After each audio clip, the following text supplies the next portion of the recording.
Lepo pozdravljeni. Danes vam bomo predstavili najpomembnejše novice in zgodbe tega tedna, ki so zaznamovale Slovenijo in svet, od politike in izobraževanja do priznanih dosežkov posameznikov. Poglejmo.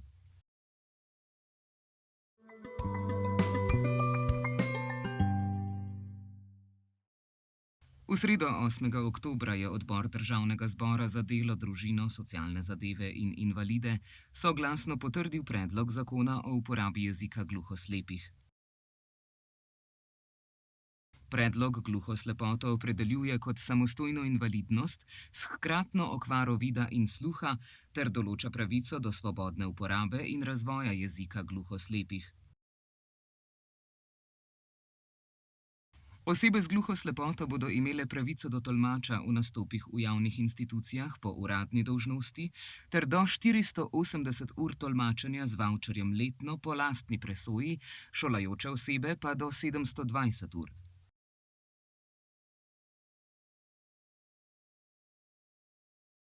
Predvideno je tudi brezplačno učenje jezika gluhoslepih za osebne asistente ter ustanovitev sveta za jezik gluhoslepih. Zakon, ki naj bi začel veljati 1. januarja 2026, se izključuje z zakonom o uporabi slovenskega znakovnega jezika.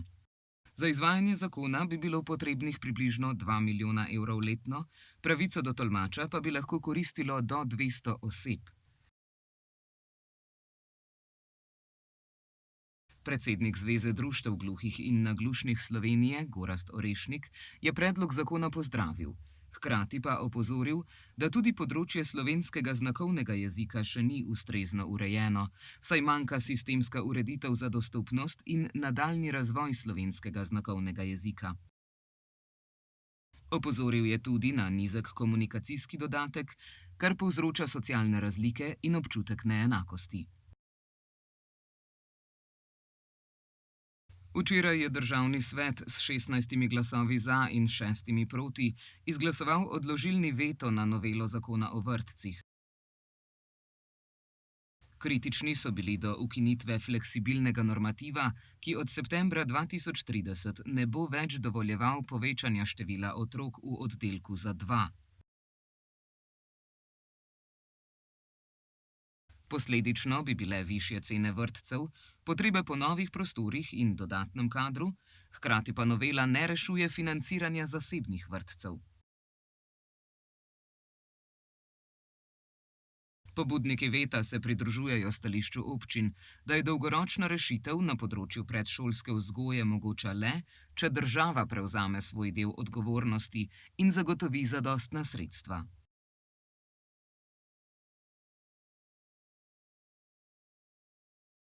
V sredo 8. oktobra je Ustavno sodišče odločilo, da zakon o osnovni šoli ni v neskladju z ustavo. Presojalo je ureditev izobraževanja otrok na domu in ugotovilo, da zakon zagotavlja enakovreden izobraževalni standard, saj morajo otroci, ki se izobražujejo na domu, opravljati predmetne izpite iz enakega števila predmetov kot njihovi vrstniki, ki se izobražujejo v javnih oziroma zasebnih šolah. Ocenjevanje znanja iz vseh predmetov varuje pred morebitnim zanemarjanjem učnega procesa. Dvakrat negativno ocenjevanje pa lahko pomeni, da način izobraževanja na domu ni primeren. Prav tako ni protiustavno, da država ne financira izobraževanja otrok na domu, saj pravica staršev do šolanja na domu ne nalaga financiranja strani države.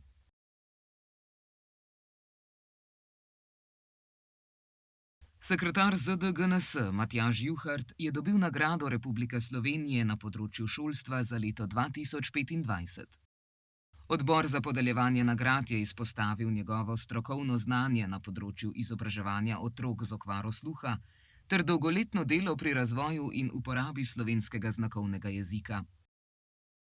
Posebej so pohvalili njegov prispevek k vpisu tega jezika v Ustavo Republike Slovenije. Njegovo delo pomembno prispeva k pravicam, izobraževanju in opolnomočenju otrok in mladostnikov z izgubo sluha.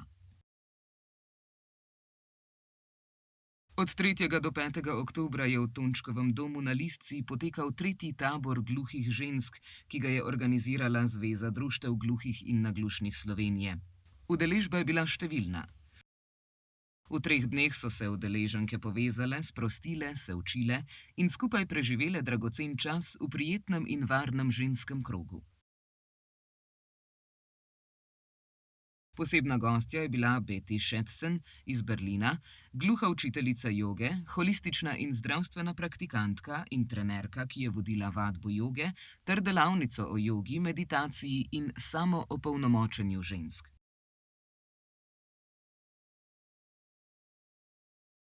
Svoja znanja sta predajali tudi Taja Karner na predavanju Skozi čutenje telesa do več ženstvenosti in samozavesti ter Mojca Velaher na predavanju Povezovanje z maternico.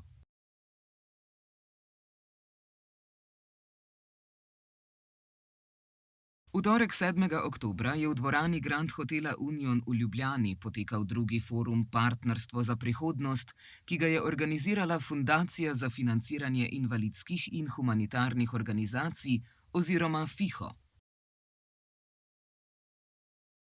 Dogodek je združil predstavnike države, gospodarstva in civilne družbe v razpravi o tem, kako zagotoviti dostojno življenje in enake možnosti za vse prebivalce Slovenije. Posebna gostja dogodka je bila predsednica države, dr. Nataša Pirc Musar. FIHO pomaga in sodeluje s 118 organizacijami, ki izboljšujejo življenje ranljivih skupin in sofinancira programe, v katere je vključenih več kot 400 tisoč oseb.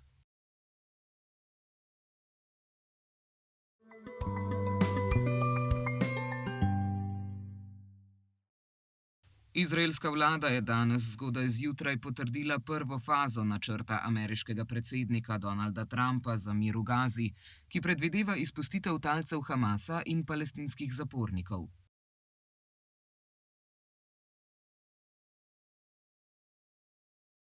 Premirje bo začelo veljati po 24 urah. Prva faza sporazuma vključuje izpustitev vseh talcev in umik izraelskih vojakov na dogovorjeno črto v Gazi.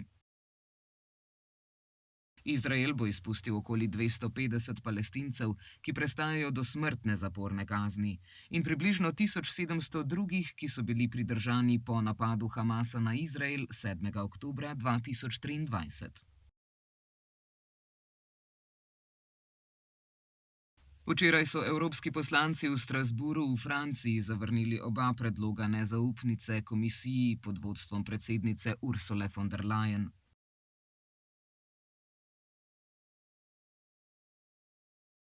Za predlog skrajno desnih domoljubov za Evropo, PFE, v kateri so komisiji očitali neuspešna trgovinska pogajanja z ZDA ter škodovanje evropskim podjetjem in kmetom, je glasovalo 179 poslancev. Proti jih je bilo 378, 37 pa se jih je vzdržalo. Za predlog levice, v kateri so Evropski komisiji poleg popuščanja v trgovinskih pogovorih z ZDA očitali še neukrepanje v zvezi z dogajanjem v Gazi, pa je glasovalo 133 evroposlancev. Proti jih je glasovalo 383, 78 pa se jih je vzdržalo.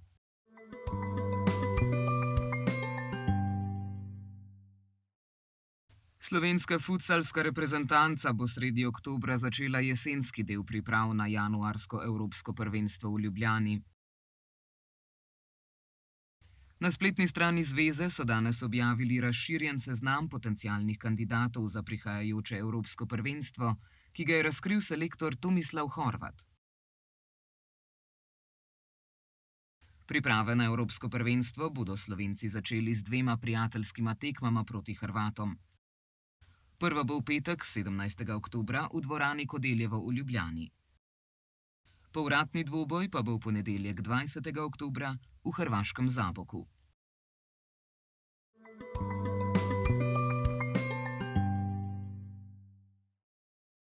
Od petka do nedelje je DGN Severne Primorske organiziralo likovno kolonijo gluhih in naglušnih umetnikov. V Novi Gorici se je zbralo 16 ljubiteljev likovne umetnosti, ki so uživali v ustvarjanju slik.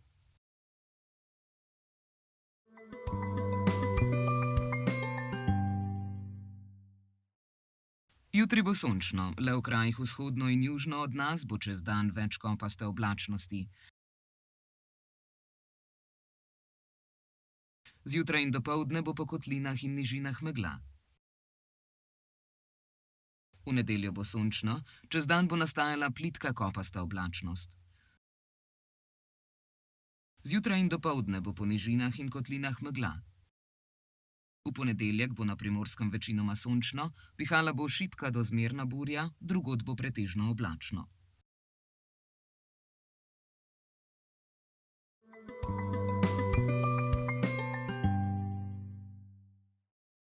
Zdaj je na vrsti kretnja tedna. To je joga. Kreta se takole. Joga je starodavna indijska disciplina, ki se osredotoča na telesno, duševno in duhovno zdravje. V jogi se združujemo z notranjim jazom, z naravo in z univerzalno energijo. To je bilo za danes vse. Želim vam lep in prijeten konec tedna.